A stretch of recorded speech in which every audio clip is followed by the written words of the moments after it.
Ok, muy bien, pues vamos a empezar con esta semana. Vamos a empezar con lo que sería el tema número 8. Y que bueno, este sería pues el tema más sencillito, ¿no? El más simple, el más tranquilo, digamos, por así decirlo, de las categorías que hemos visto, ¿no? Y que de alguna manera ya más o menos lo hemos usado, ¿no? Muy poco, pero bueno, vamos a formalizar esta parte y ver algunos detalles que no hemos comentado, ¿no? De estas instrucciones. Pero en general son muy sencillas, ¿no? La parte de ML tiene que ver con todo lo que es la manipulación de datos, ¿no? Eh, entonces, no sé si recordarán que habíamos platicado que el tercer parcial abarca el tema que 7 y 8. Este tema a más tardar lo vamos a terminar el próximo miércoles. Es un tema relativamente corto, que quiere decir que ya estaríamos listos en teoría, ¿verdad? Para la tercera fiesta. De por sí ya el semestre se nos anda acabando, ¿verdad? Entonces vamos a tener que hacer la tercera fiesta la próxima semana, ¿ok? La próxima semana. Y entonces para el cuarto parcial, yo creo que lo vamos a hacer en la semana de finales. Entonces vamos a tener una semana extra por ahí y después hacemos el cuarto parcial. Entonces, la siguiente semana, pues yo creo que seguramente van a querer miércoles, me imagino, ¿no? Miércoles de la próxima semana tenemos la fiesta 3, ¿vale? Bueno, mientras tanto, ¿qué podemos decir de estas instrucciones? DML, Language Manipulation, perdón, Data Manipulation Language, sería el término en inglés, ¿no? O lenguaje de manipulación de datos, DML, abarca estas instrucciones.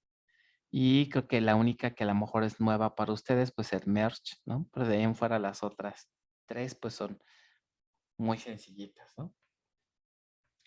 De Insert, ¿qué podemos decir de Insert? Básicamente, lo único que restaría comentar es la existencia de la sintaxis, por así decirlo, la sintaxis larga y la sintaxis corta.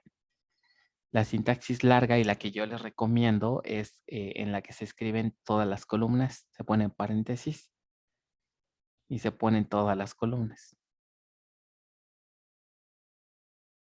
¿no? Y después viene el values. ¿Qué ventaja tiene esto? Que no dependemos del orden en el que se definan las columnas. Por ejemplo, aquí tendremos la otra variante que sería la forma corta, en donde directamente escribimos values y vienen los valores. Aquí el detalle es que cómo sé en qué orden voy a mandar los valores, eso lo define la propia tabla, ¿ok? Si la tabla se definió así, entonces el orden de los parámetros pues tiene que ser el mismo, ¿no? El otro detalle es que vean, tengo que poner absolutamente todas las columnas, inclusive aunque sean nulas, como con UGID, ¿no? Entonces, por eso aquí va un nulo, ¿ok? Entonces, ahí tengo que poner todas las columnas para que coincidan, ¿no? En cuanto al número, el número de columnas, pues debe coincidir con el número de columnas en la definición de la tabla, ¿no? Entonces, esas son, digamos, las desventajas que tiene esta forma rápida o corta, ¿no? Entonces, dependemos del orden de una tabla y tenemos que poner valores nulos. ¿Ok? Bueno, ya hemos usado today, ya hemos visto tu chart, ya sabemos para qué sirve, ¿no? Otra variante que puede tener una inserción es que vean que podemos incorporar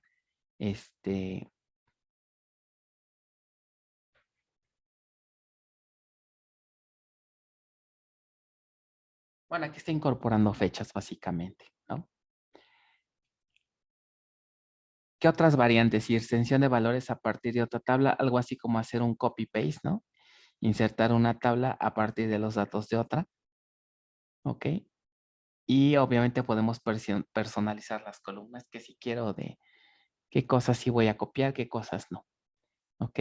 Puedo poner aquí las columnas que correspondencia tienen con la otra tabla, por ejemplo.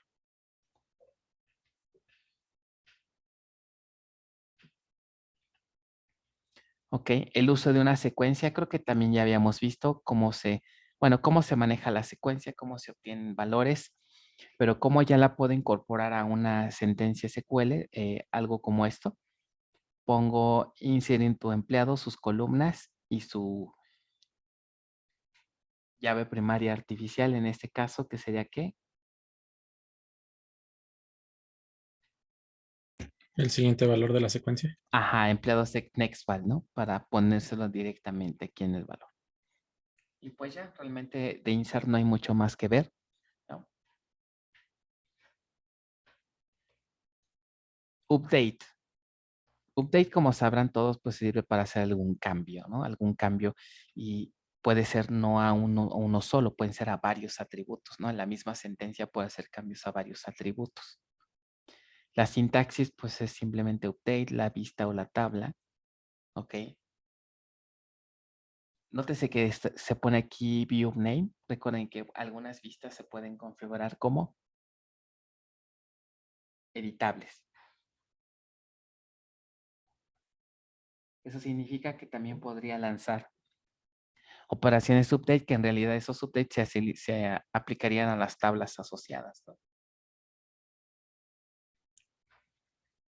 Bueno, después viene set y viene el nombre de la columna y el valor nuevo, es decir, puede ser una literal, una expresión o otra vez puede ser inclusive una subconsulta que me regrese un valor y un dato. Uno solo. Where, que normalmente debería ser obligatorio, ¿no? Si no podemos eliminar más allá de lo que queremos. Y ya. Pues, por ejemplo, aquí, en estos ejemplos, puedo tener aquí la actualización del sueldo del trabajador. Si quisiéramos actualizar otra, podríamos poner coma, que les gusta.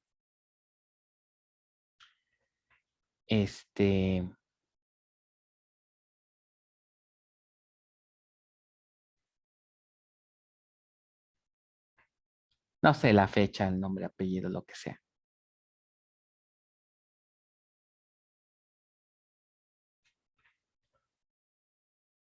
Aquí, ¿no? Pongo set, la columna, coma, a lo mejor la clave del puesto, clave igual a algo. ¿Ok? Y así, from, sueldo, etcétera, etcétera. ¿Ok? Entonces puedo poner cambios en una misma sentencia. Puedo involucrar subconsultas, por ejemplo, sobre todo en los valores o en los predicados, por ejemplo. Si quiero poner el ID, pero no me sé el ID, puedo consultarlo de la tabla puesto en una subconsulta aquí, ¿no? Como pues, puede ser esta, puede ser la cláusula where también. ¿Ok?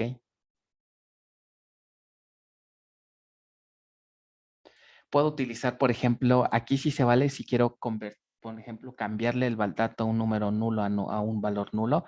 Aquí sí puedo poner, ¿no? Set cónyuge empleado ID igual a nulo. En este ejemplo dice, suponer que este empleado se ha divorciado y se quiere reflejar los cambios en la base. Eso significa que pues ya no va a tener cónyuge, ¿verdad? Y la fecha de nacimiento pues se está corrigiendo aquí con to date.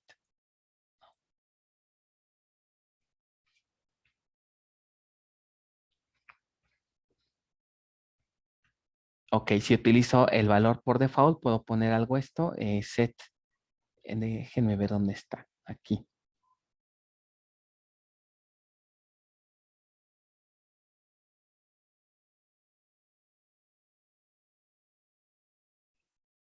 Default, ¿alguien lo vio por aquí?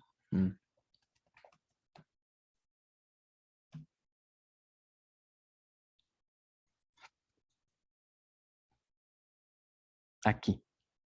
Set porcentaje igual a default. Se pondría el valor por default de la tabla que tenga configurado, ¿no? Al momento de crearla.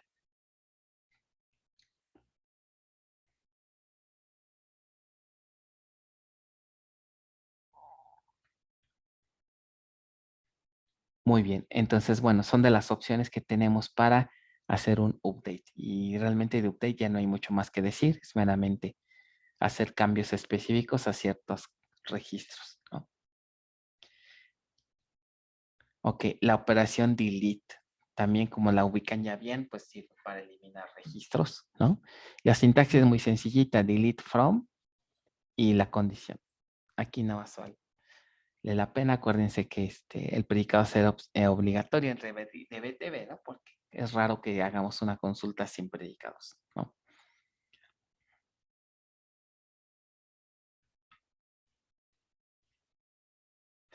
Ok. La sentencia merge, esta tal vez es nueva para ustedes, ¿no? ¿Alguien la ha usado? ¿Alguien la había escuchado de ella? No.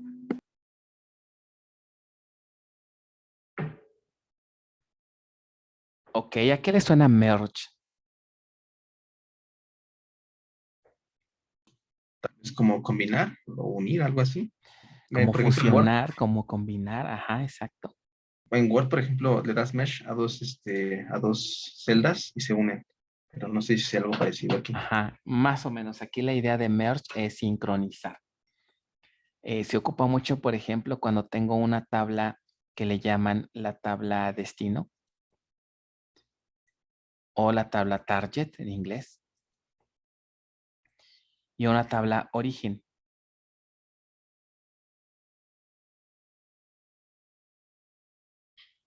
Ajá, entonces, por ejemplo, a suponer que este es un respaldo de una tabla. Entonces queremos mantener un respaldo de los datos de una tabla, pero resulta que esta tabla va cambiando, ¿no?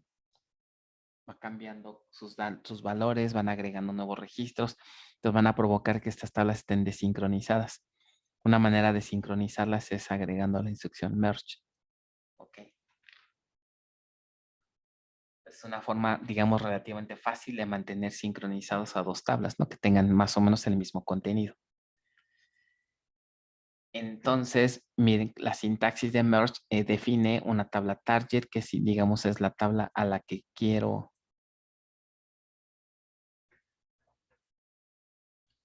con la que quiero sincronizar, ¿no? Entonces, merge table sería el destino. Using sería source table, sería la tabla de la izquierda. Ok. Entonces, dos cosas pueden suceder con merge. Que intente buscar un registro en la tabla y no lo encuentre. Si no lo encuentre, entonces va a ser una inserción y si lo encuentra va a ser una actualización.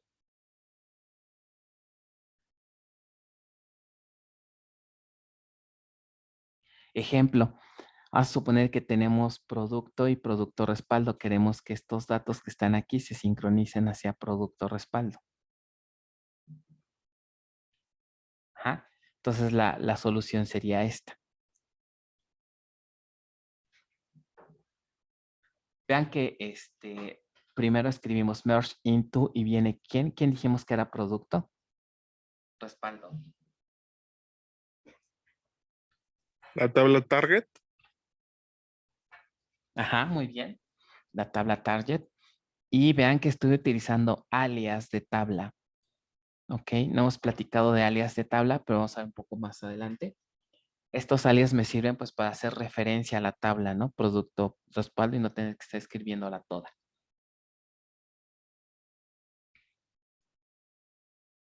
Ahora, ¿cómo sabe el manejador que si un registro existe o no en el otro lado?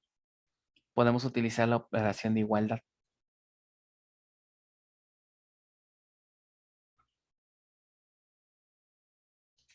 Que en general, ¿cuál sería el mecanismo adecuado para identificar si un registro está en ambas tablas? ¿Se les ocurre algo? Join. Sí, de hecho. De hecho, esta condición que ven aquí es como una especie de condición de join, en donde comparamos las llaves primarias realmente, ¿no? Porque si son copias, con la pura llave primaria podría decidir si está o no el registro, ¿cierto? Entonces, ya teniendo eso, observen que dice when match then, es decir, cuando hubo una correspondencia, ¿qué va a pasar? Actualizar. Actualizar. Y si llega a ser false, entonces en lugar de actualizar va a Insertar. insertar. Ahora vean aquí que la sintaxis para hacer el update y el insert no son como tal las propias del lenguaje, ¿no? Porque dice update y ya no pregunta la tabla. ¿Ok? Sino que directamente sabe dónde va a insertar, porque vean que aquí este R, ¿qué significará? La tabla de destino. Ajá. O sea, voy a hacer una inserción, dice when match, then, más bien aquí voy a hacer una actualización.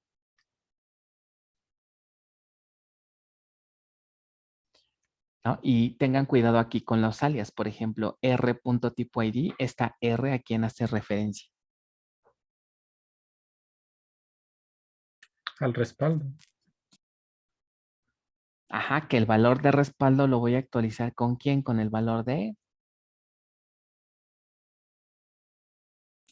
Producto. ok, es decir, aquí de R hacia P. Ok, esto en un update, pero ahora vean en un insert cambia un poquito, ¿no? Insert, venga, no le pongo la tabla, pero aquí tienen los valores. Este R producto, R tipo, ¿qué será?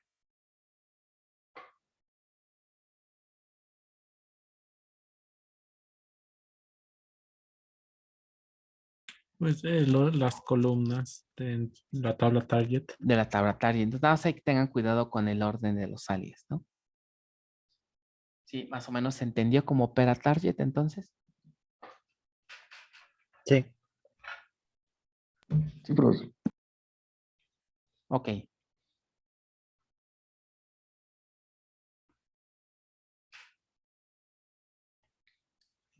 La instrucción truncate. Esta es una instrucción muy particular, tiene sus características muy particulares.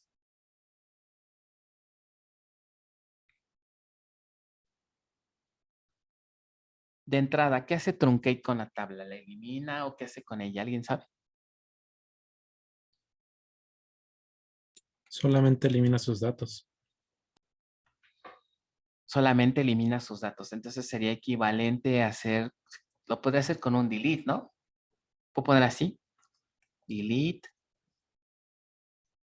from T. ¿Ok? ¿Cuál creen que habrá diferencia entre truncate y delete?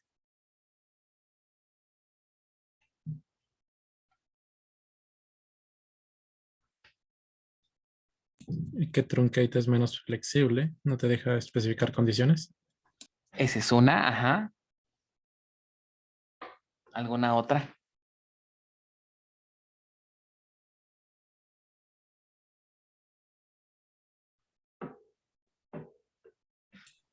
Pues Pues ahí dice delete que generalmente no debes usar sin where, ¿no?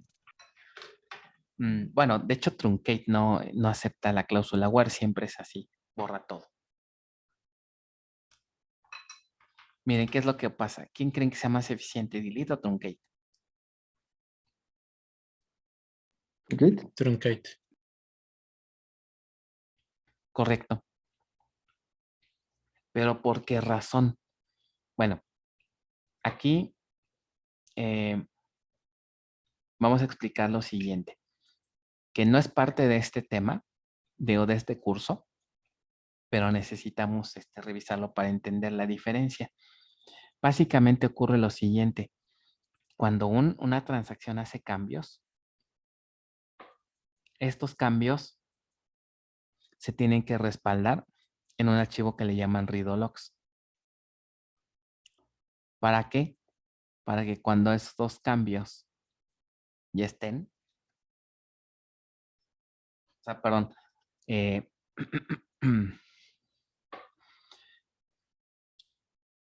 conforme un usuario va haciendo cambios en datos DML, estos cambios se van respaldando en un archivo de redo que entre otras cosas se requieren por si acaso el usuario hace un rollback. Entonces, de esta manera,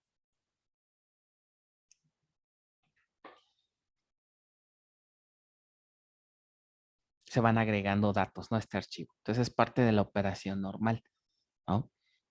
Sobre todo este respaldo que se tiene aquí es para protegernos ante una posible falla de instancia, ¿no? Si se pierde la memoria, se pierden los datos que están en el caché, pero al tenerlos respaldados en Readologs ya no pasa nada. ¿Ok? El detalle es que delete sí escribe datos de redo, truncate no, truncate ahora sí que se va por el camino libre y nunca genera datos aquí. Y por lo tanto, como ya no tenemos datos aquí para poder hacer un posible rollback, al manejador no le queda otra más que agregarle un commit implícito.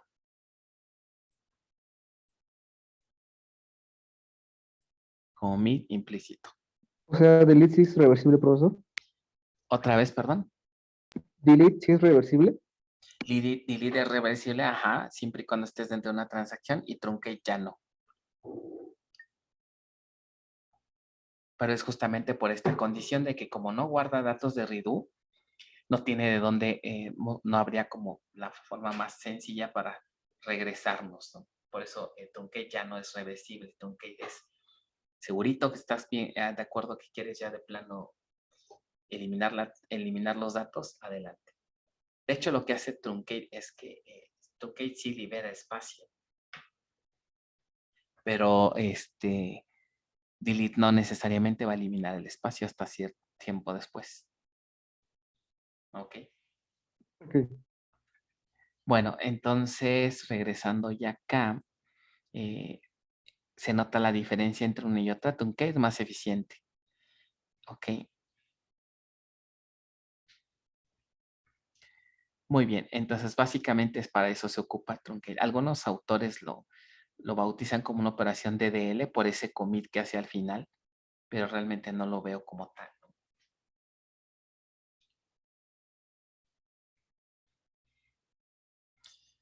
Bueno, nada más acuérdense de eso. Sí. ¿Y por qué el commit lo hace parecer una operación de DDL? Ok. Porque, qué bueno que lo comentas. Cada vez que ejecutas, por ejemplo, una instrucción DDL, también trae un commit implícito. Eso, de hecho, ahorita lo vamos a ver con las transacciones, pero cuando, por ejemplo, tienes instrucciones como create y drop, tal vez rename.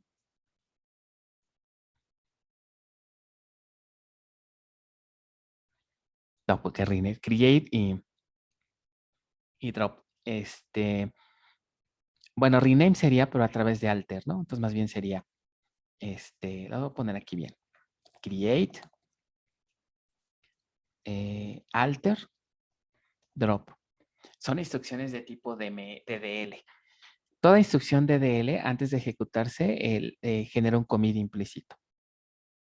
¿Eso qué significa? Si tú tienes una transacción, tienes insert, update, delete, tal vez. ¿Y qué pasa si de repente incorporan aquí uno más que diga create? ¿Qué pasarían con los datos que llegan hasta este punto?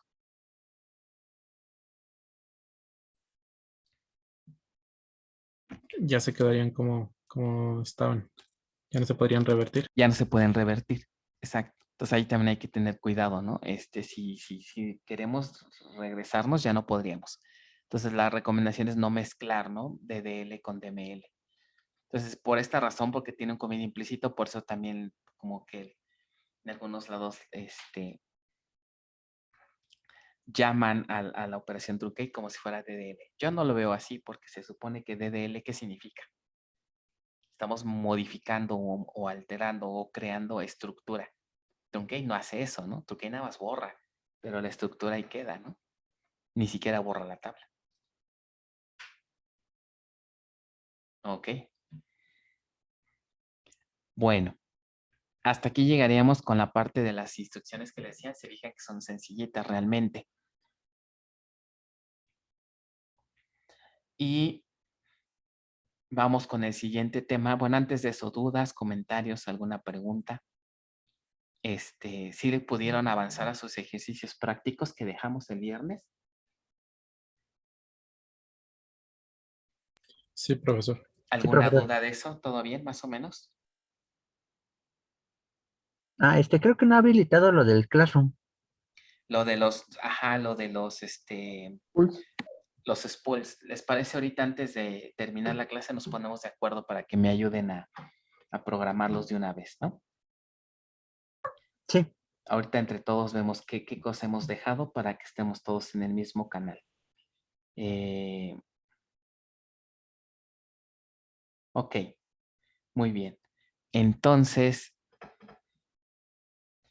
vamos con el siguiente punto, que son las transacciones. De repente he estado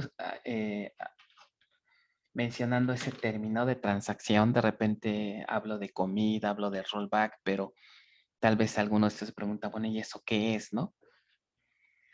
Hasta ahorita ustedes, ¿qué me dirán? ¿Qué entienden por una transacción y qué tiene que ver con comida y rollback?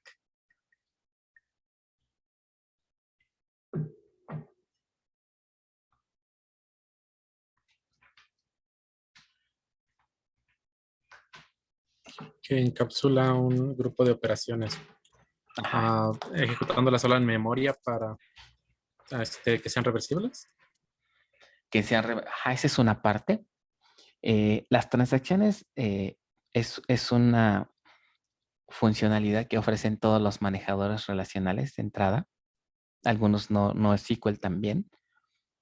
Y son vitales prácticamente para cualquier sistema. Siempre las transacciones están presentes. ¿Ok? Efectivamente, una transacción es un concepto en donde tiene un inicio, ¿no? Y un fin. Dentro de ese periodo, todas las operaciones que hagamos, en especial operaciones de ML,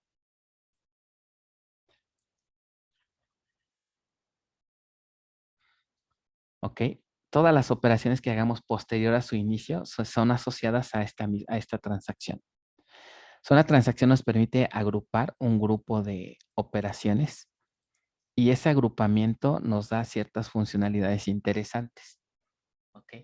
Que todas van enfocadas a cuidar la integridad, a que nuestra base siga consistente. Entonces, en ese sentido surgieron algo que le llaman las propiedades de las transacciones y los niveles de aislamiento. Son conceptos bien importantes que, por ejemplo, si se van a dedicar al área de software, casi es vital que estos conceptos siempre los tengan frescos, ¿no? Todo sistema accede a una base de datos, por lo tanto, estamos trabajando con transacciones y hay que saber bien cómo opera, ¿no? Cuáles son sus características y demás.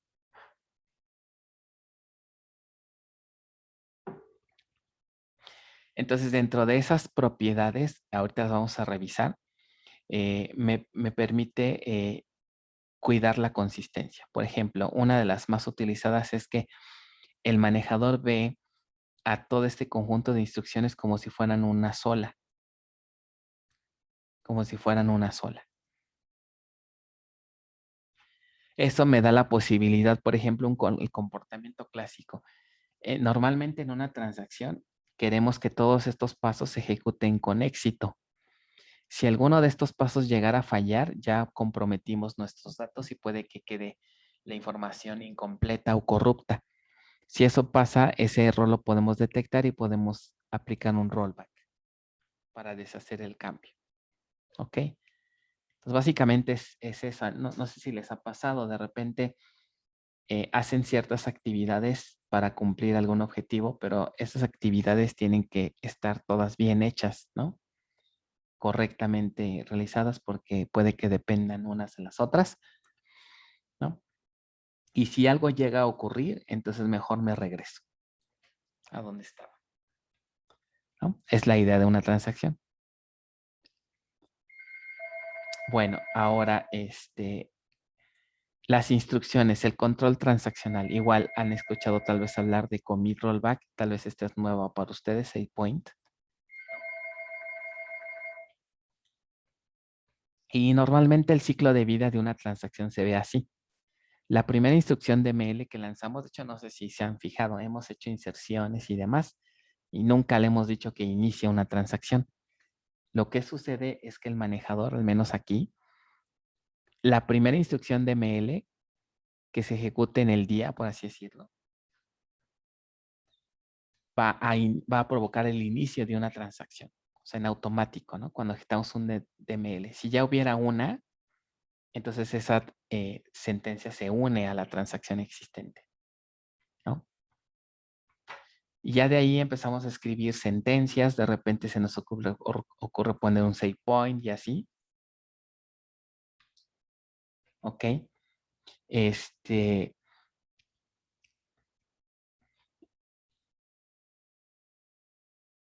Y hasta el final tenemos dos opciones. Fíjense, aquí más o menos se escribe. Ahorita voy con la duda.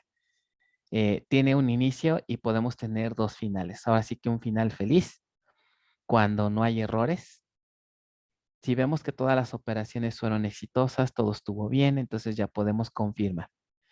Si llega a ocurrir un error, tenemos dos opciones. Una, regresarme hasta el inicio, que eso también provocaría que todas las operaciones, ¿no? Pues se deshacen para cuidar la consistencia. Ocurrió un error, regrésate. El problema es que imagínense si teníamos 1000 operaciones, ya casi terminaba y en la 997 falla. ¿Eso qué me va a provocar?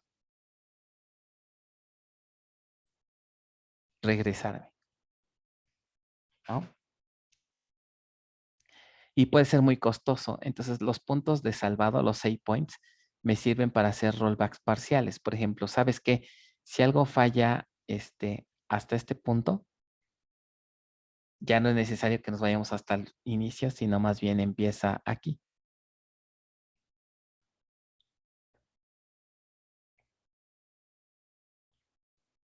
Y ya al final, pues ya termina nuestra transacción. Les digo, y de repente puede ser commit o un rollback.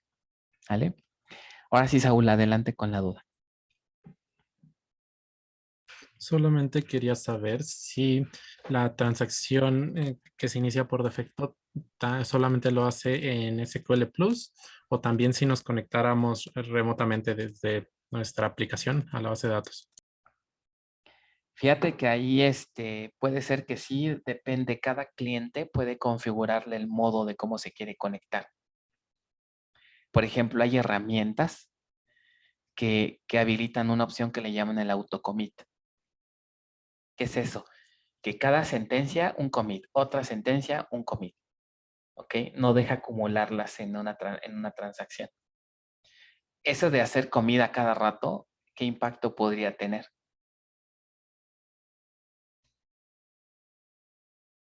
Que, por ejemplo, si algo falla, como a todo le van haciendo commit, ya no tendrían chance de regresar, ¿no? O de deshacer algo que ya hicieron commit. Ese es el detalle.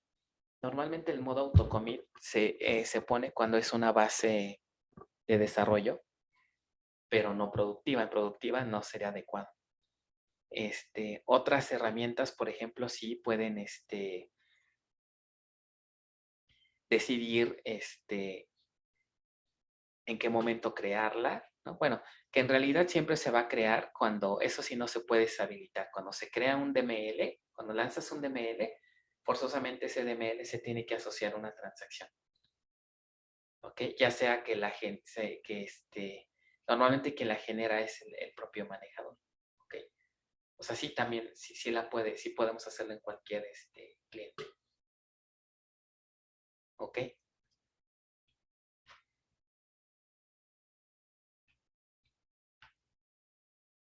No sé si con eso resolví más o menos la duda.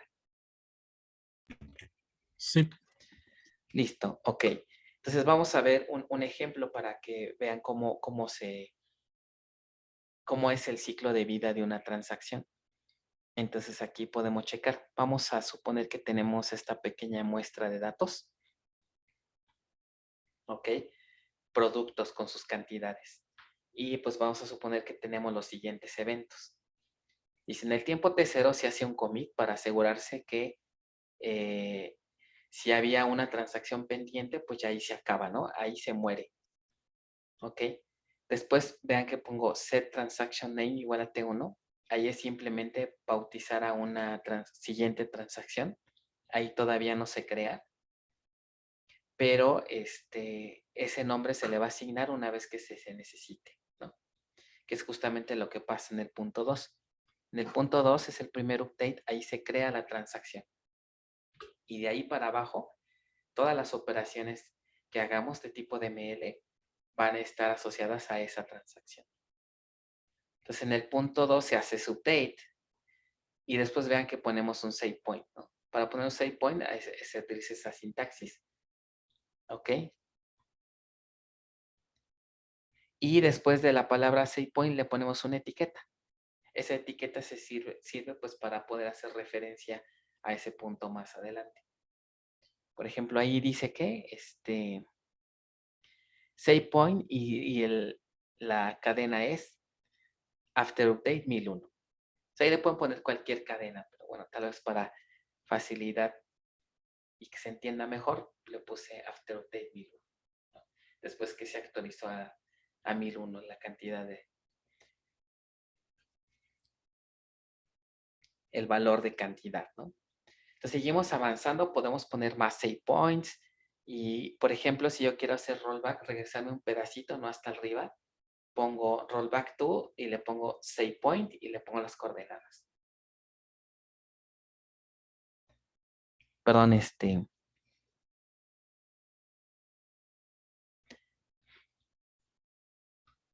más bien ponemos rollback to save point y ponemos la etiqueta, ¿no? Nos regresamos a un punto en específico. En este caso, ¿qué hará este rollback? Va a deshacer los cambios hasta qué punto? Hasta donde se encuentre after update. ¿Ok? Eso no provoca que la transacción termine, ¿no? Los save points nada más me regresan parcialmente para seguir trabajando. ¿Ok? Puedo seguir ejecutando sentencias. ¿Ok? Y vean que hasta aquí en el punto 10 ya la transacción se termina. Después en el 11 viene un select. El select no provoca que se cree una. Y otra vez otra transacción 2 y aquí hacemos otro update, un commit. O sea, aquí inicia la transacción 2 y acá termina. Entonces, más o menos es como se ve el ciclo de vida de una transacción. ¿Sí, más o menos?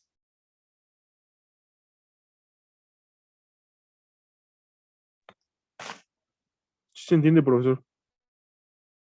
Bien, vamos ahora con otra de las propiedades, las características de las transacciones que son sus propiedades. El estándar define estas propiedades que ven aquí y de las siglas en inglés así, ¿no? Atomicidad, consistencia, aislamiento y durabilidad. La I sería en inglés de isolation, ¿no? Por eso es A, C, I y D. ¿Ok? Entonces, estas cuatro propiedades también son importantes porque se utilizan mucho también para garantizar en general que los datos no se corrompan mientras estamos ejecutando operaciones, ¿no? Bueno, entonces vamos a ver cada una de ellas. La atomicidad ya la habíamos comentado, que es la facilidad en la que el manejador puede considerar a n operaciones como si fueran una sola. ¿Eso qué características tiene? Que si algo falla dentro de esas operaciones, el manejador puede simplemente deshacer los cambios, ¿no? Para cuidar esa consistencia. Consistencia. La consistencia es una propiedad en la que permite llevar a la base de datos de un estado consistente a otro. Hay que comprender bien esa parte. ¿Qué nos está diciendo ese texto? Bueno, miren. Aquí hace ratito les mostré este diagramita que representa, digamos, el ciclo de vida, no más bien el tiempo que dura una transacción. Un inicio y un fin.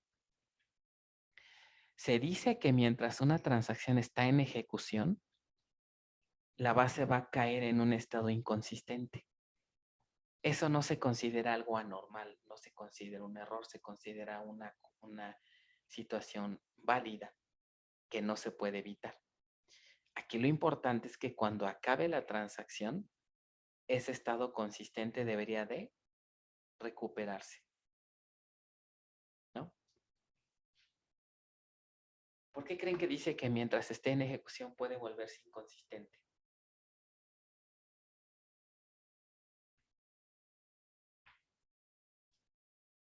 Porque solo hemos hecho bueno, en medio hay puntos en los que solo hemos hecho parte de un grupo de operaciones que deben de ir como una sola. Exacto, porque la tarea la tenemos a medias, ¿no? Y mientras la tarea no esté lista, no esté completa, no podemos asegurar que estemos otra vez en estado consistente. Piensen en el siguiente escenario. Siempre les pongo el ejemplo de la compra de un auto, ¿no? Supongan que han decidido comprar un auto, ¿no? Y pues obviamente nos tardamos mucho tiempo, ¿no? Estar juntando para comprar el auto, ¿no? Entonces imagínense que ya por fin se deciden a comprar su auto y normalmente ya cuando lo van a comprar la agencia les dice, bueno, si quiere me puede hacer el pago del auto en varias cuentas. Entonces normalmente las agencias de auto les dan varias cuentas bancarias para que puedan hacer varios depósitos si ustedes quieren. Entonces supongan que van a hacer, no sé, su coche les cuesta, ¿qué les gusta? 300,000 pesos. A suponer que van a hacer 3 depósitos de 100,000, ¿no? Entonces una primera operación aquí inician su transacción para pagar el auto. Entonces un primer paso, ¿qué sería? A lo mejor hacen un retiro de su cuenta bancaria y retiran ¿cuánto? 100,000 pesos. ¿Qué deberían de hacer después con estos 100,000 pesos? Los quitaron de su cuenta y ahora, ¿qué harían? Ahora se va a pagar. Ahora hay que agregarlos a otra cuenta, ¿no? O sea, ahora hay que hacer un depósito. Bueno, ¿están de acuerdo que en el periodo en el que hacen la otra operación, que es ahora hacer un depósito, en este periodo, la base de datos podría decirse que está de forma inconsistente? ¿Por qué? Porque ya no existen estos 100,000 pesos, pero tampoco se han reflejado acá. Todavía no caen esos 100,000. Entonces, si nosotros hiciéramos una consulta en este punto, pues nos podríamos espantar, ¿no? Porque ¿qué pensaríamos? Que ya no tenemos los 100,000, pero tampoco han caído en la cuenta destino.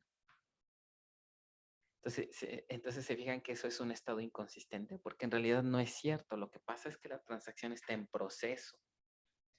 Todavía no hemos hecho la actividad de hacerle el depósito, por eso todavía no se ve. Sí me doy a entender con esa parte. Sí. Sí, profesor. ¿Ok? Entonces, y así ocurre con todas las transacciones, ¿no? Yo puedo estar haciendo diversas cosas que puede provocar que si en ese momento alguien más leyera, alguien que es ajeno a mi transacción, si alguien leyera eso así como está, podríamos entrar en un estado de inconsistencia. Entonces, de ese modo también una de las propiedades de las transacciones me dice que usuarios ajenos o sesiones ajenas al usuario que está lanzando esta transacción o a la sesión que está ejecutando la transacción, ¿creen que sea correcto que vea los cambios antes de que termine? No.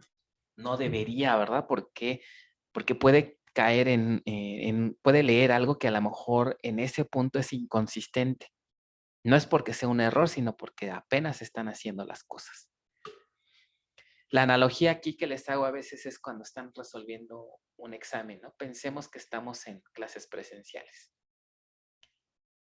Ustedes están resolviendo en su lugar su examen.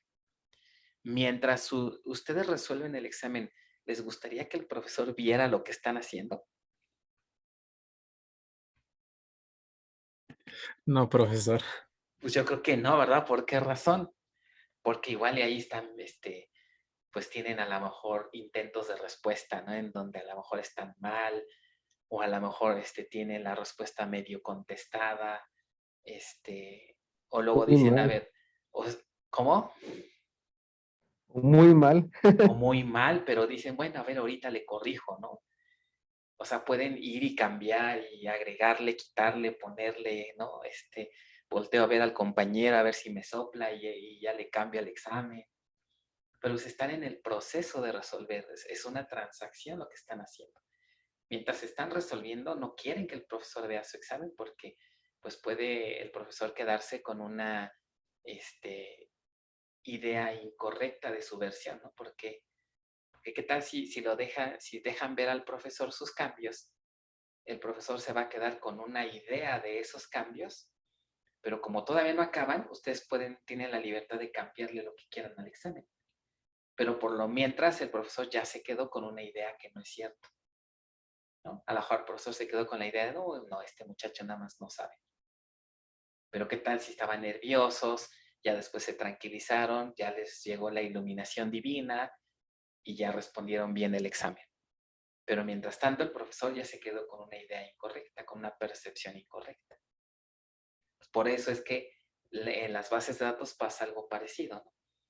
Nadie debe de ver los cambios que están haciéndose en una transacción hasta que ésta se termine. Entonces, aquí pasa algo parecido, ¿no? Cuando están haciendo todo el proceso de la compra de su auto, ¿hasta en qué momento dirían que ya toda su operación está bien? Cuando ya hicieron todos sus depósitos, todos sus retiros y todos sus depósitos, y si todo fue exitoso, nada falló, entonces ya la base, si se fijan, ya está en otro estado.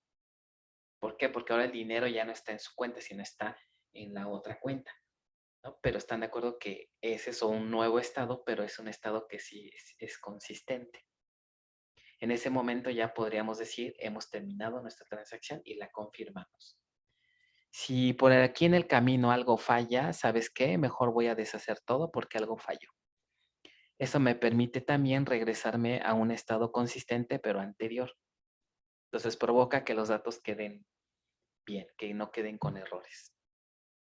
Eso es a lo que se refiere la propiedad de consistencia. Ahora, asociado a esta propiedad de consistencia, viene otro concepto que son los niveles de aislamiento. Para evitar que, por ejemplo, el profesor o alguien más no vea nuestra transacción hasta que acabemos, el manejador tiene que implementarlo de alguna manera, ¿no? ¿Cómo lo hace? A través del concepto de aislamiento. Aislamiento es una propiedad que nos ofrecen todas las bases de datos para determinar qué tanto puede ver alguien ajeno a la transacción. ¿Ok? Y en ese sentido hay niveles. O sea, podemos configurar qué tanto podemos restringirle a alguien más que vea o que inclusive que cambie cosas que estamos nosotros cambiando en nuestra propia transacción. Entonces, esa propiedad se les conoce como niveles de aislamiento. Son también muy importantes, ahorita vamos a revisarlos. Y la durabilidad. La durabilidad ahí sí es una cosa un poquito más de configuración a nivel de administración de bases. Lo que sí es un hecho es que la regla dice que una vez que nosotros hagamos commit, ese, digamos, es el requisito para considerar que nuestros cambios ya van a estar permanentes. O sea que en teoría toda base de datos nos debe garantizar que una vez que confirmamos una transacción, esos cambios ya deben de estar permanentes y bien persistidos. Nada de que, no se me perdieron, no. Esa es la idea. Ya te confirmé mi transacción y entonces una vez que hago commit, si tú me dices que el commit fue exitoso, quiere decir que esos cambios ya están guardados de forma permanente en la base de datos. ¿Ok? Algo así como en Word, ¿no? Mientras no salvemos nuestro documento, Word no nos garantiza que ese documento vaya a quedar pero guardado en el disco si algo falla, ¿no? No sé si les ha pasado, ¿no? Que se nos olvida guardar, se va la luz y ¿qué pasa? O se muere Word y ¿qué pasa? Caemos en el riesgo de que cuando abramos el documento, pues ya no estén nuestros cambios. Igual pasa acá. ¿Ok? Entonces, si llegáramos a tener un problema, una falla, se nos va la señal, se nos va la red, se nos pierde la conexión y teníamos una transacción en curso, ¿qué creen que le va a pasar a esa transacción?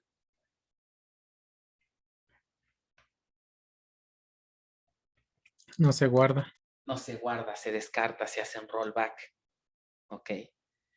Aunque también por ahí hay unos commit implícitos. Por ejemplo, hay otras ocasiones en donde el manejador dice, no, bueno, este muchacho se le olvidó hacer el commit, vamos a hacer el commit por él. ¿No? ¿Dónde ocurre esa situación?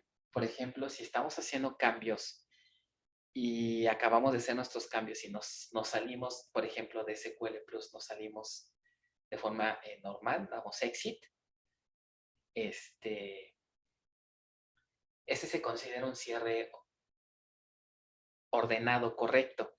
Entonces, si por ahí el usuario tenía una transacción pendiente, ¿qué creen que va a hacer ahí el manejador?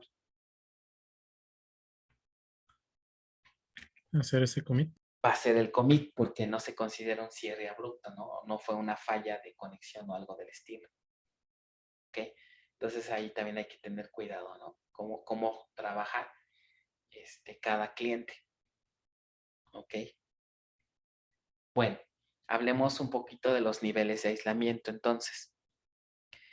Los niveles de aislamiento, como ahorita les comenté, es qué tanto puedo ver los cambios de una transacción en curso. Ahora, esos niveles de aislamiento surgieron a raíz de algunos problemas que se empezaron a identificar. Si tenemos demasiadas libertades para que otros usuarios vean los cambios. Y creo que ya detectamos uno, ¿no? El primer nivel de aislamiento, ¿cuál es? El que nadie debería de ¿qué? De leer los cambios que hacemos a una transacción hasta que la transacción termine. Ese es un primer nivel de aislamiento que resuelve un problema de lecturas sucias, ¿no? ¿Están de acuerdo que si el profesor lee su examen antes de que lo acaben, en realidad está haciendo una lectura sucia? Porque es un examen que todavía puede sufrir cambios. Por lo tanto, vamos a tener ahí una lectura que puede llegar a ser incorrecta. Y así la bautizaron, ¿no? Problema de lecturas sucias. Ese es el primer nivel de aislamiento. Hay otros dos que son lecturas no repetibles y lecturas fantasma. Vamos a ver ahorita en qué consisten esas otras dos. ¿Ok? ¿Cuál creen que sea, el nivel por default? ¿O creen que esa opción de que no podemos ver lo que está haciendo una transacción, creen que se habilite por default o no?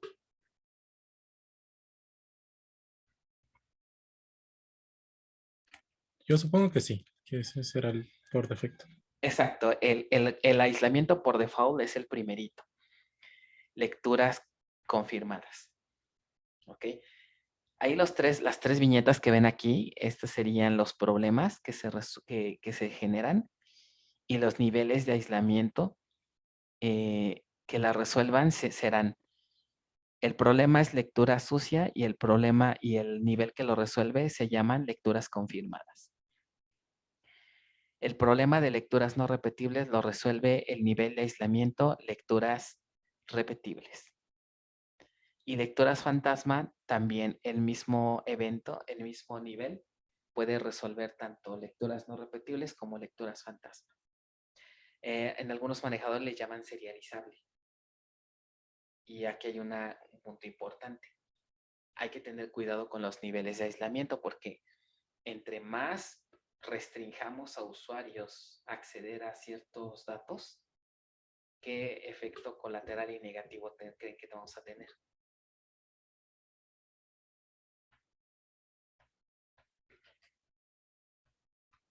Si empezamos a restringir que no vean nuestros cambios, el efecto que vamos a tener es que la base se va a volver al estilo más serializable, o sea, más secuencial. No sé si me explico con eso. O sea, una de las características de una base de datos es que me permite que múltiples usuarios estén trabajando a la vez. Muchos usuarios a la vez.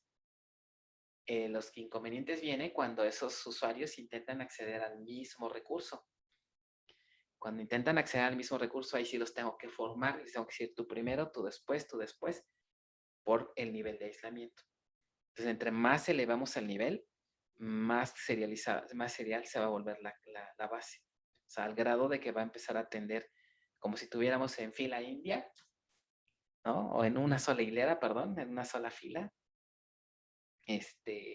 a todas las peticiones. Y uno por uno, ¿no? Acaba la primera petición y va a la segunda y así. ¿Se imaginan lo lento que sería la operación así? Uno por uno, uno por uno. Entonces, ese es el efecto que nos puede dar si tenemos un nivel de aislamiento muy alto. El recomendable y el default es justamente el primero, una lectura confirmada que me resuelve una lectura sucia. De hecho, al grado de que en Oracle es el default y no se puede, digamos, deshabilitar. O sea, no hay manera de que generemos una lectura sucia, al menos en Oracle. ¿Ok? Y el otro, entonces la manera de cómo se puede habilitar un nivel más arriba, para habilitar el nivel no repetible, más bien para habilitar el nivel de lecturas repetibles o para el último error, en este caso este manejador ofrece dos opciones. Serializable, que puede ser la primera opción, y read committed, que es el default. Read committed es la opción por default. ¿Ok? Entonces nada más tenemos dos opciones. Con el habilitar el serializable, ya con eso podemos resolver los otros dos problemas. ¿Ok? Bien, ¿dudas hasta aquí? No, profesor, pero Sin dudas, profesor. Ok. Entonces, las lecturas sucias ya vimos que son. ¿Ok? Y que nunca deberían de permitirse.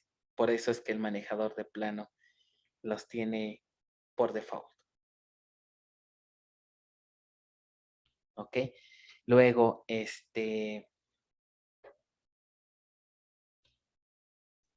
vamos a hacer un ejemplo para que comprendamos bien cómo operan estas lecturas confirmadas. Supongamos que tenemos ahora dos transacciones, dos sesiones que intentan hacer cambios a la misma tabla. Por ejemplo, pueden ver TX1 y TX2. En el primer punto, vean, en el primer tiempo T0, esta transacción TX1 hace un primer cambio. De aquí del producto 1001 le cambia a 100. Y después viene otro usuario en otra sesión, en otra transacción, e intenta hacer una consulta. ¿Qué va a pasar aquí cuando intente hacer la consulta? Primero, ¿ser exitosa o marcar error o qué creen que pasa?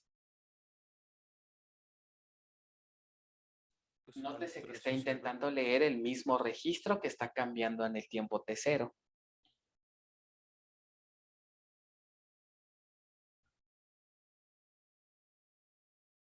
Los debería leer cambiado, ¿no? Lo va a leer cambiado, o sea, va a leer el valor ¿qué? 100 o Bien. 300. 100.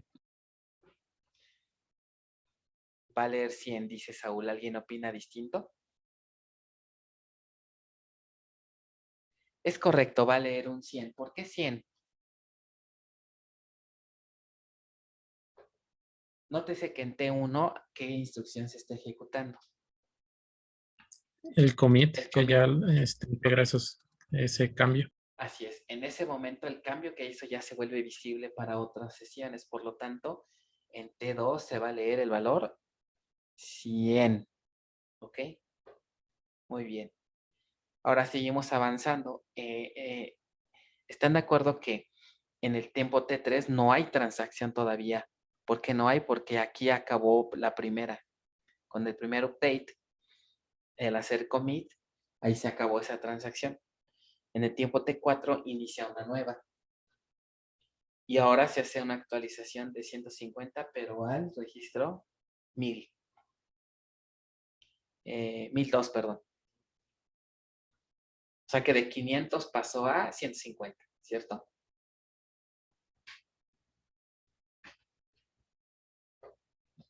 Ahora vean, en el tiempo T4 se intenta hacer la consulta y otra vez del mismo producto.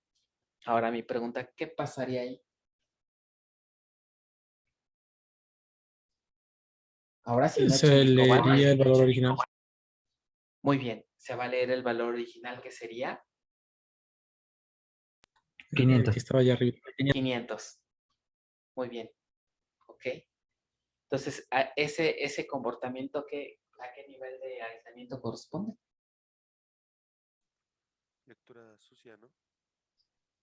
El nivel de aislamiento más bien. Lectura sucia sería el problema, ¿no? Que estoy resolviendo. Pero el nivel de aislamiento, ¿cuál sería?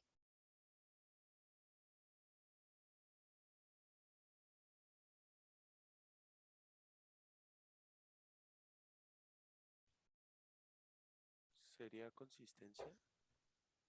No, el primer nivel de aislamiento, ¿cómo le Ah, llamamos? perdón. Read committed. Unicidad. Exacto. Ah, no. Lecturas confirmadas. ¿Ok? Este es el valor de aislamiento por default.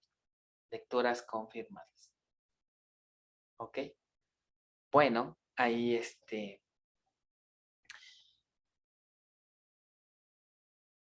ya leímos, ¿no? Aquí. Ahora vean qué pasa después. En tiempo T5 hace ¿qué? Rollback. Y luego vuelvo a leer. ¿Qué valor leería ahora aquí en T6? 500. El valor original 500 porque esta transacción hizo rollback. ¿Ok? Entonces, si se fijan, al final, tanto TX1 como TX2 tienen la idea correcta, ¿no? Hay 500 porque TX1 hizo rollback y del lado derecho, pues sigue habiendo 500 porque no alcanzamos a ver ese cambio, ¿no? Ese 150, pues no lo vimos.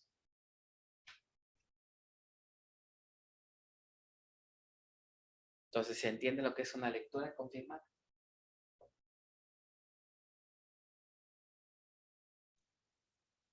Sí, profesor. Ok, vamos con el siguiente nivel que serían lecturas repetibles. ¿Qué es eso de lecturas repetibles? Miren, para entender el problema, pensemos en el siguiente escenario. No sé si les ha pasado que, por ejemplo, luego en los supers hacen cortes de caja y mientras está el corte de caja no permiten que nadie, pues que clientes no estén ahí, pagando sus productos. O sea, detienen un momentito la operación. No nada más es porque el cajero está ocupado, sino también por una razón importante, por la consistencia. Imagínense que permitieran que la caja siguiera operando y al mismo tiempo que le están haciendo corte, al mismo tiempo los usuarios están trabajando, los clientes están pagando sus productos. ¿Qué problemas creen que pudiera suceder a la hora de hacer el corte? Pues que no salgan algunos productos al final, ¿no? Ajá. Por ejemplo, un problema sería, en un primer paso calcularon cuántos productos vendieron. A lo mejor vendí 30 productos. En el segundo paso, calcularían el costo total de esos productos, ¿no? Más bien el ingreso total. Para hacer el ingreso, pues tienen que ser ahí algunas operaciones, ¿no? Pero supongan que para hacer esas operaciones van pues a consultar el precio de los productos y pues y vuelven a consultar cuántos productos vendieron. ¿Qué tal si llega a cambiar la base justo justo en ese instante? El cálculo anterior que ya traían más el nuevo cálculo puede que ya no cuadren, ya no coincidan. ¿Por qué? Porque la base ya cambió y entonces ya sus cálculos se volvieron incorrectos. Sí, más o menos, se imaginaron el escenario.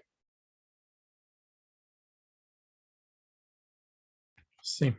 Entonces, ¿qué esperarían para que qué funcionalidad esperarían de la base de datos para que su cálculo de su corte de caja fuera exitoso y al mismo tiempo pudieran atender a otros clientes?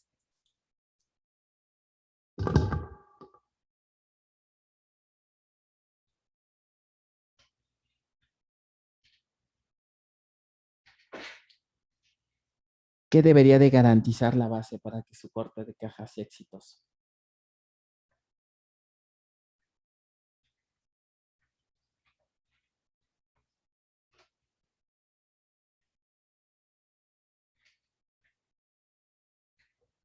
O dicho de otra manera, ¿qué Que no repita corregirían las para ventas, que? ¿Perdón otra vez? que no repita las ventas, o bueno, lo que va ingresando conforme va haciendo el cierre. Ajá. No es tanto que no repita, sino más bien, yo creo que la idea sería, mientras estoy trabajando, que no meta ruido, ¿no? De los cambios que están actualmente haciéndose. Sí, Inclusive si ya ajustarlo hicieron a los commit. nuevos valores, ¿no? Así es.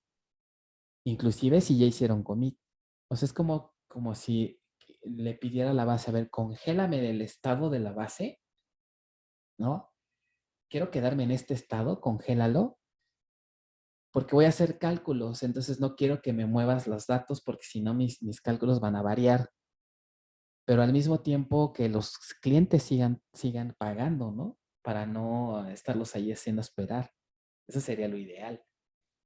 Y si lo puede hacer, entonces, ¿eso cómo se hace? Diciéndole a la base, quiero que me eleves el nivel de aislamiento, quiero ver lecturas repetibles. Ahora se entiende por qué se le llama lecturas repetibles.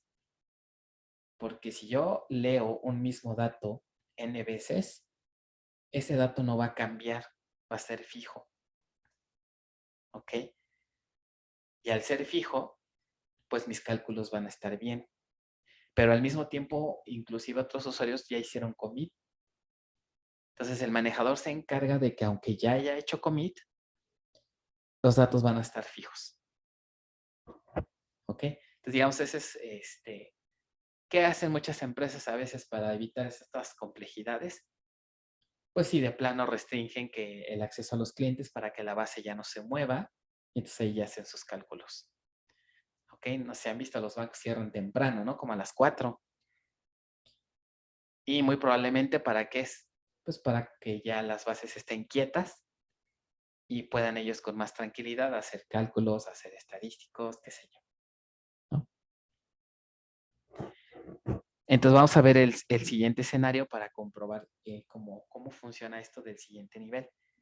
Si observan aquí en el tiempo T0, tengo que decirle al manejador, quiero que me eleves el nivel de aislamiento. ¿A qué nivel lo vamos a elevar? A un nivel serializable. ¿Ok? Este nivel serializable también sirve para lecturas repetibles. Entonces vamos a ver qué pasa una vez que lo habilite. En la primera, en tiempo T1, hago una consulta. ¿Qué se obtendría en esa consulta o fallaría por ese nivel?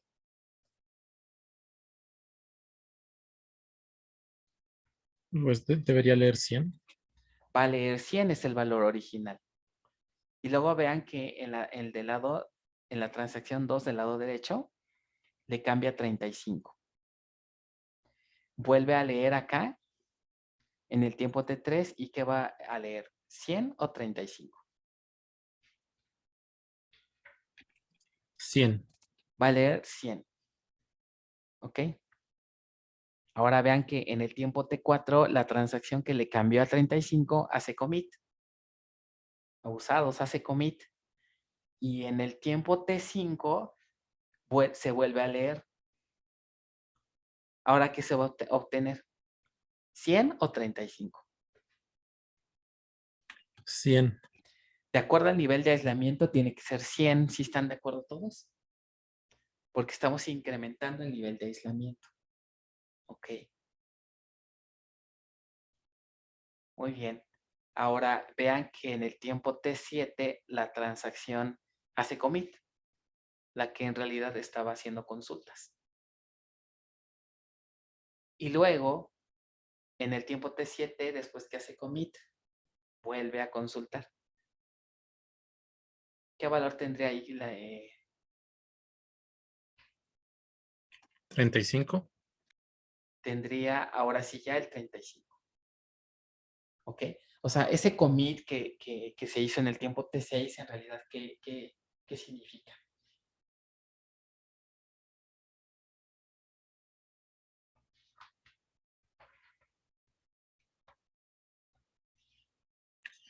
Que termina el rango de consultas que deberían ser repetibles. Así es, digamos que hasta ahí termina ese nivel de aislamiento. Han de cuenta como que si cuando lo habilitamos, cuando hicimos el Set Transaction Isolation, han de cuenta que la base nos dio un clon de la base para nosotros solitos. Y vamos a estar jugando con ese clon, asegurándonos de que nadie nos va a cambiar los datos hasta que nosotros le digamos ya. ¿Ok? Hasta que esa transacción se termine, es donde ya se libera todo esto de las lecturas repetibles. ¿Vale? ¿Alguna duda con las lecturas repetibles?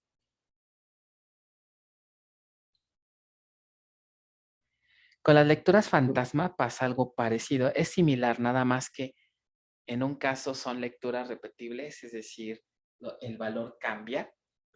Ahora, en lugar de que cambie el valor, aparecen nuevos registros cuando no debieron haber aparecido. A eso se le llama, por eso le pusieron fantasma, porque son registros que caen entre el tiempo que haces un cálculo y en el otro, y si vuelves a hacer los conteos, resulta que ya variaron. Y eso te genera inconsistencias.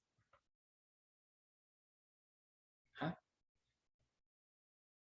Les platico rápido un caso que fue totalmente real y está muy ilustrativo para este escenario. Cuando estaba trabajando en INE, bueno, para esto hay una empresa que el INE contrata y lo que hace la empresa es imprimir las credenciales. O sea, es la que genera los plásticos realmente. Entonces, digamos, como insumos recibe 2 archivos. En un archivo se le envía el listado de todos los datos alfanuméricos que aparecen en la credencial, nombre, apellidos, etc. Y en el segundo archivo es un archivo que trae todas las imágenes, ¿no? La foto, la firma, todo lo que aparece en la credencial. Entonces, por ejemplo, si yo le envío a la empresa, vamos a ver si se le envía a la empresa un archivo con datos alfanuméricos de 300 registros, por ejemplo, ¿cuántos registros esperaría del otro archivo?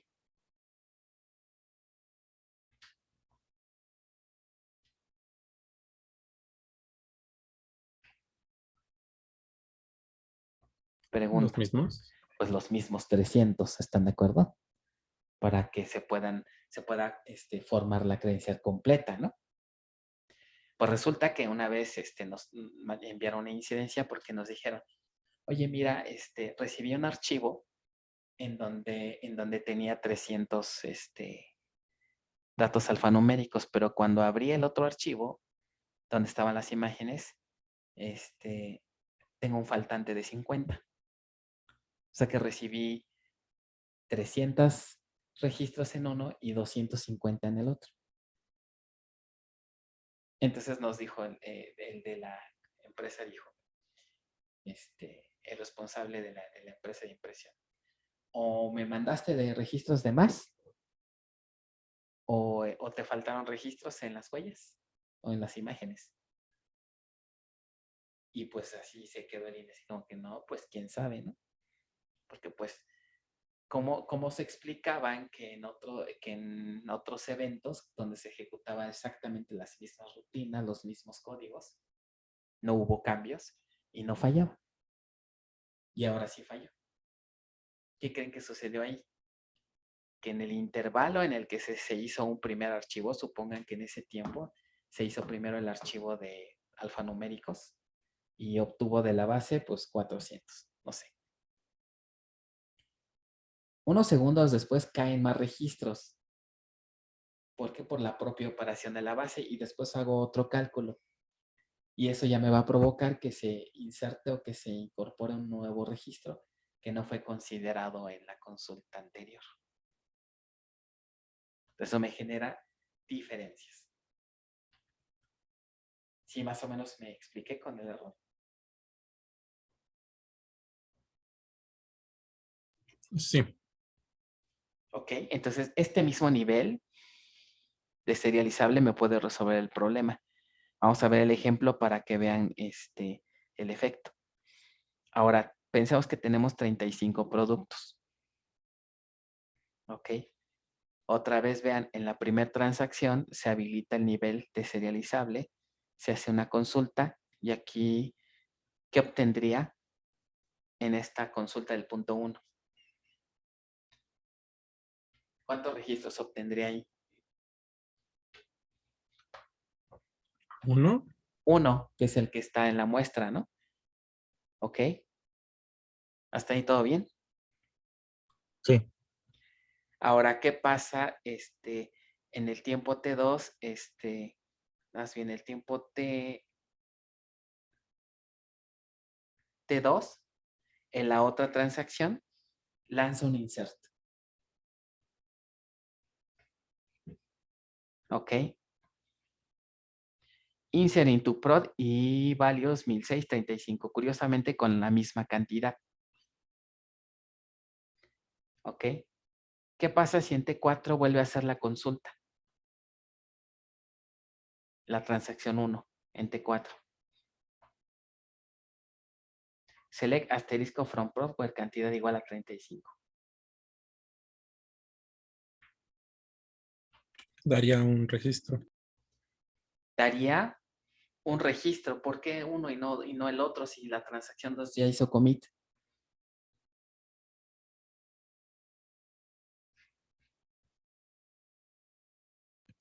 Porque la transacción 1 no ha hecho commit y su nivel de aislamiento es serializable. Serializable, exacto.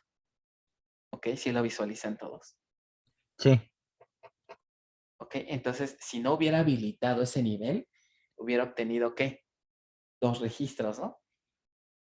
Pero ese segundo registro no estaba contemplado. Entonces, de ahí es donde les pusieron el nombre de lecturas fantasma. Me apareció un registro ahí medio de manera extraña, que no tiene nada de extraño y nada de fantasma, ¿no? Más bien es que es por una situación de concurrencia en donde estamos permitiendo o estoy permitiendo leer datos de transacciones que ya hicieron commit, ¿no? Muy bien. Entonces, básicamente es lo que va a ocurrir. Después vean que la transacción hace la inserción, insert into prod, de un producto 1006 y hace commit. ¿Cuántos registros se van a obtener en el punto T4?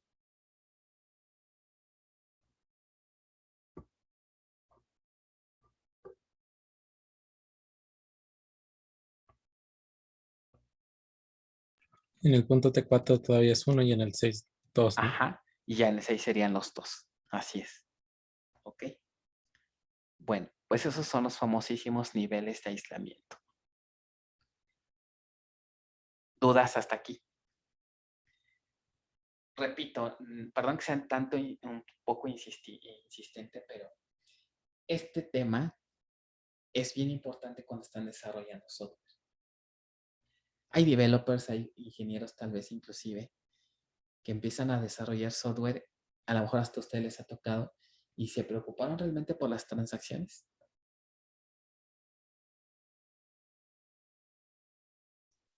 Igual y muchos ni saben que hay, no saben que hay niveles, y así programan los sistemas, pensando que todo es seriable, que todo es bonito, que no hay concurrencia, y eso es algo falso, ¿no? Es como lo de los autobuses, ¿no, profesor? ¿Los que, perdón? Autobuses cuando venden el mismo boleto. ¿Eso? Así es. Ese es, aunque fíjense que ese es un ejemplo muy representativo, pero de lo que sigue a continuación.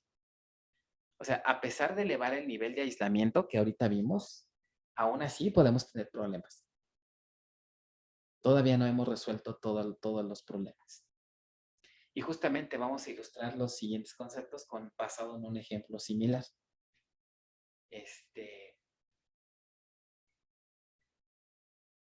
En la clásica asignación de boletos, ¿no?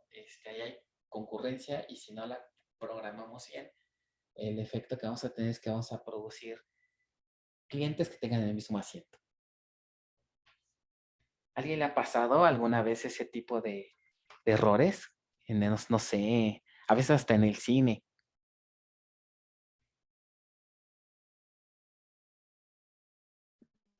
Pues no, pero se ve seguido, ¿no? De que una persona llega a un transporte y tiene el mismo asiento que otra persona que dice. Ajá. Sí les ha tocado ver eso. Y entonces aquí, ¿quién creen que tuvo ahí la culpa? ¿O dónde está la falla?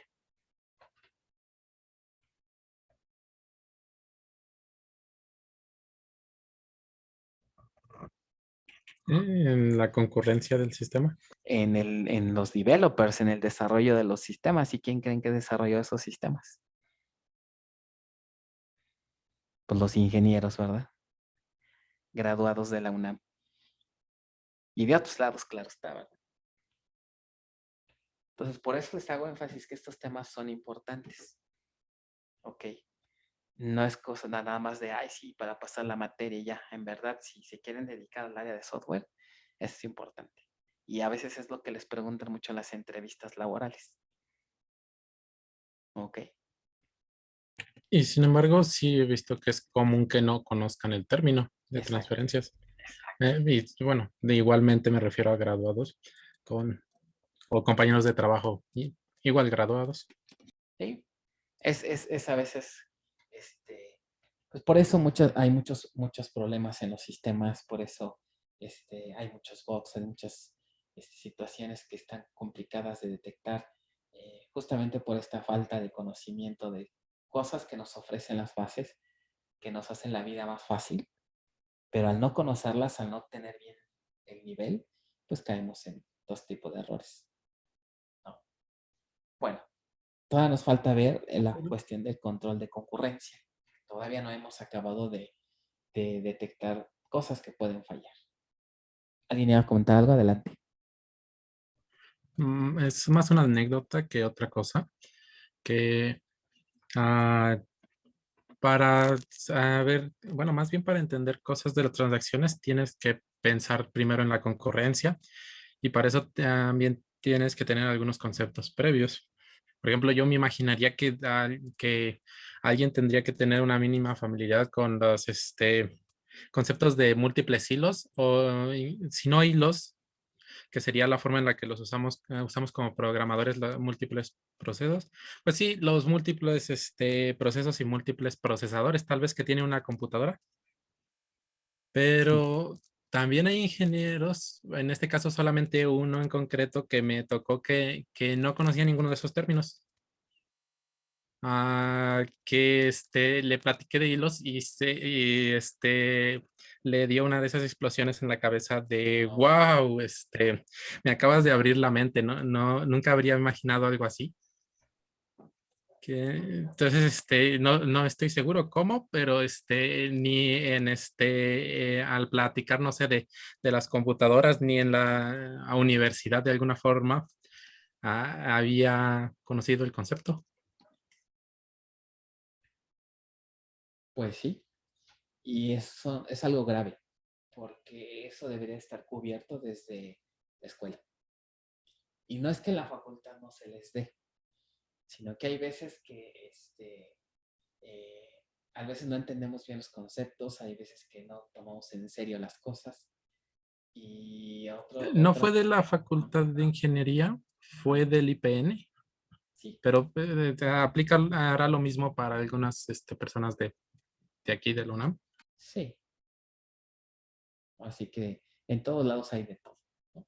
Y sí, también hay temas que no se alcanzan a ver, o sea, esto es tan extenso que es imposible que en la escuela se les dé todo, ¿no? Pero pues entonces ahí es donde entra pues el nivel de cada quien, ¿no? quedarse nada más con lo que nos da la escuela es muy malo, porque eso nos va a llevar a tener un nivel realmente bajo. Porque la facultad no nos va a dar todo exactamente a cómo va el día de hoy, ¿no? A las últimas tecnologías, los últimos conceptos, no. Pero sí nos da la formación para poder entender y avanzar por nuestra cuenta, ¿no? Entonces, eso es lo importante realmente. Quedarse con lo que nos da la escuela es malo, nada más. Hay que aprender mucho más allá de lo que vemos en la escuela. Si queremos realmente tener buen nivel y tener buenos puestos, ¿no? Ahora, la concurrencia, nada más para complementar ahí esa idea, sí, la concurrencia, no necesariamente tiene que programarse para que ocurra. O sea, es decir, no necesariamente tienen que programar un ambiente y hacer uso de hilos para que ocurra. El simple hecho de donde se va a ejecutar su aplicación ya puede ser una fuente de concurrencia, ¿no? Una aplicación que la ponen en un sitio web. Nada los va a impedir que dos usuarios se conecten al mismo tiempo desde sus casas y que están generando ahí concurrencia. Aunque en su código no usen hilos, no usen nada de eso, los hilos no los están generando ustedes, los están generando los hilos de ejecución. ¿Quién que los genera? Cuando llegan las peticiones a un servidor web, ¿qué hace el server? Asignan un nuevo proceso, un nuevo hilo para atender a cada petición. Por lo tanto, puede haber ahí hilos de ejecución que estén ejecutando su código por múltiples usuarios. Siempre deben pensar así, que su código potencialmente puede ser ejecutado por dos procesos al mismo tiempo. Por el simple hecho de ser una aplicación web, por ejemplo, o una aplicación móvil también. Entonces, ¿cómo va a reaccionar su código, su programa ante una situación así? Entonces, ahí es donde hay que estar preparados para que el código esté programado de tal forma que soporte ambientes concurrentes. ¿Ok? O sea, no necesariamente ustedes tienen que programar los hilos. Es el ambiente en el que va a correr su programa, ¿no? Muy bien. ¿Alguna otra duda, comentario? Bueno, vamos a ver si quieren de una vez lo de Classroom,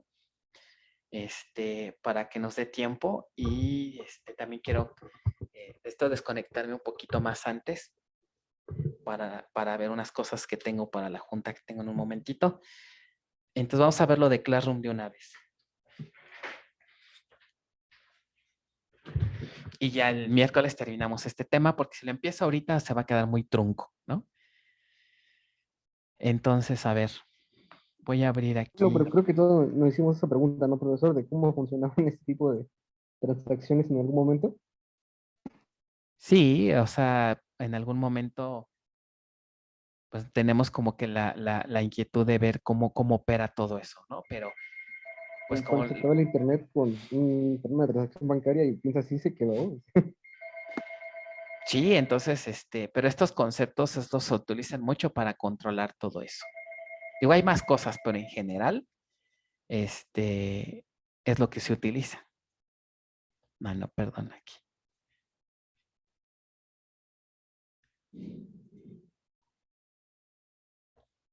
Ok. Voy a abrir entonces la clase. Y ahora sí. El primer spool que vamos a entregar, ¿alguien recuerda que nada más de qué fecha fue?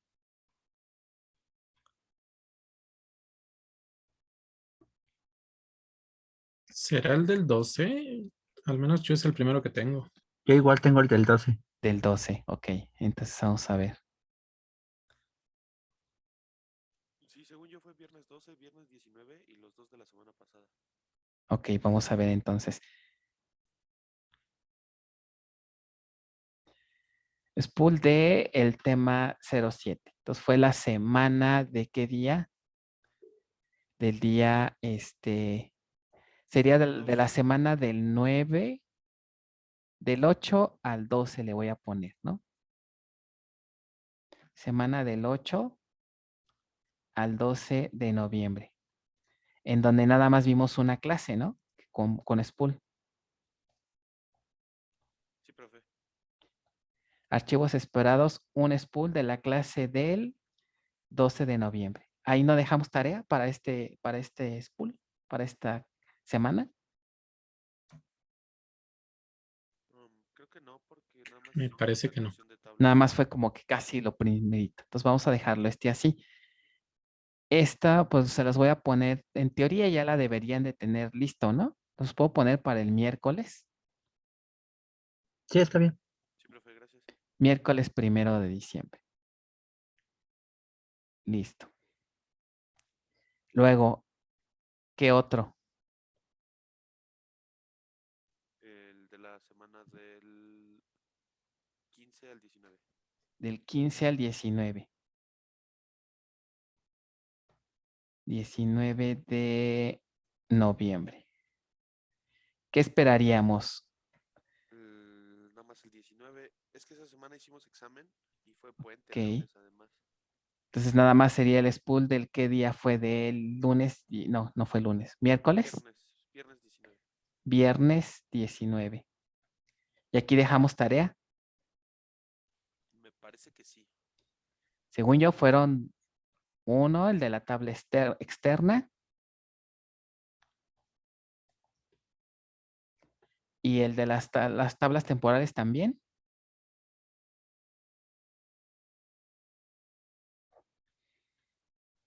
La verdad no recuerdo si fue en este o en el de la semana siguiente. Yo recuerdo que fue en la misma clase donde vimos el ejemplo de las externas y de las temporales.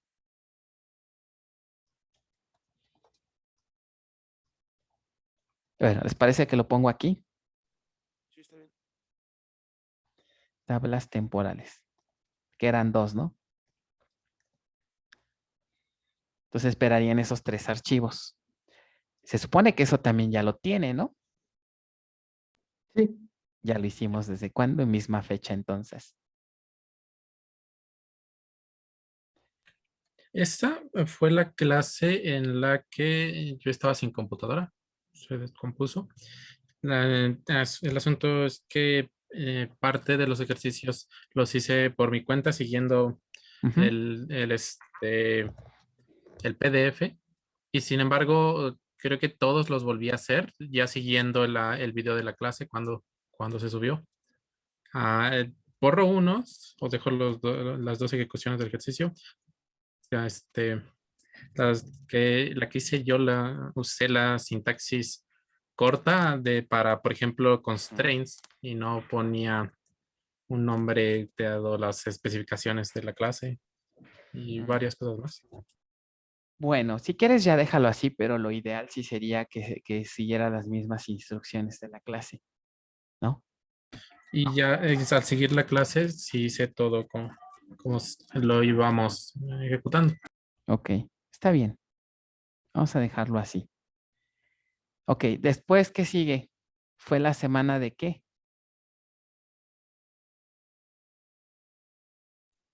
Profe, yo tengo una duda. Ahí le puso spool clase 13.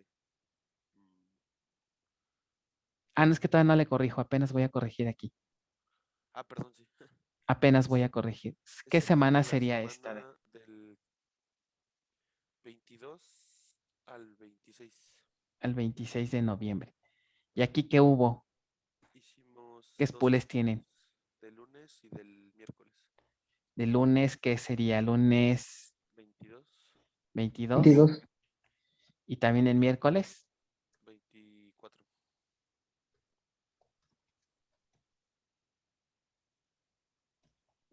¿Hubo tarea aquí? Creo que sí. Mm, La tarea entonces sería la de spool. Según yo, debería fue haber la sido de on delete del exacto, miércoles, creo. exacto. Spool, tarea, on commit. Era del set null, ¿no? Sí. Set null. ¿Alguna otra tarea? La de la columna de identity se dejó aquí mismo o fue en otra clase.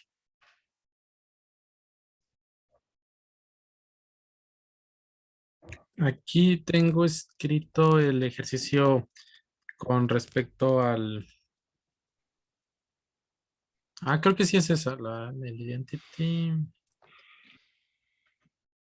O sea, aquí agrego otra que sería la de identity o lo ponemos en otro spool.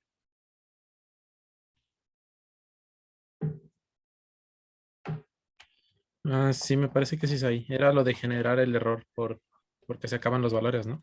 Ok, ajá, Más bien porque se alcanza el máximo. ajá, ejercicio, columna, identity. Y eso es en esta semana, ¿está bien? Sí, Igual esa, ¿no? ¿Para cuándo la ponemos? ¿Para el miércoles? Ya lo tienen igual, ¿no?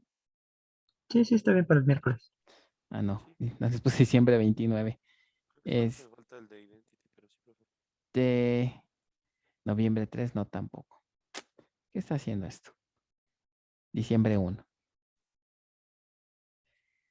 Ok. Ah, me falta una categoría aquí. Ejercicios.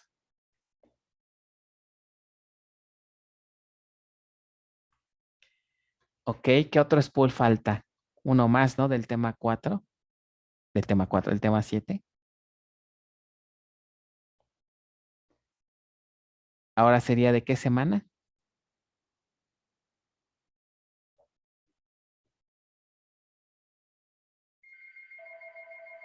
Pues creo que ya sería esta semana, ¿no?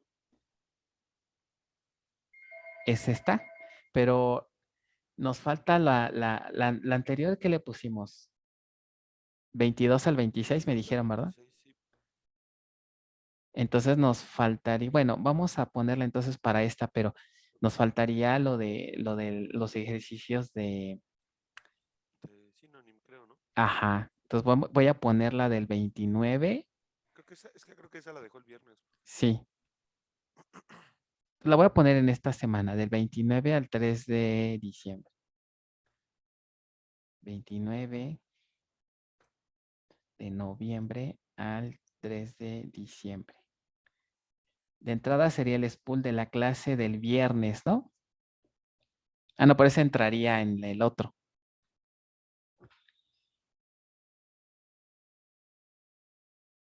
Que esta tarea yo creo que la voy a dejar en borrador porque pues apenas es para esta semana, ¿no? Ok. Hoy no tuvimos spool, entonces voy a dejarla así. El viernes no la dejó, pero creo que tampoco hubo spool, ¿o sí? No hubo spool tampoco, entonces nada más pondría uno, vamos a ponerlo tarea, ejercicios de índices, vistas y sinónimos. ¿Les parece si la ponemos en una sola? Y dos sería la tarea de ejercicios tema 7, parte 2. Y hasta ahí vamos, ¿no? No hay spools hasta ahorita. Solo eso. ¿Sí está bien? Sí, profesor. De una vez la voy a asignar, pero todavía falta agregarle, ¿no? Si hacemos un spool el miércoles y el viernes, o lo que salga de la semana. Pero entonces esta sí ya sería para entregarse hasta el siguiente lunes, ¿no? El 6. Ok, profe. Y ya la dejamos hasta ahí. Ah, espérenme. No le puse categoría, ahorita le pongo la categoría.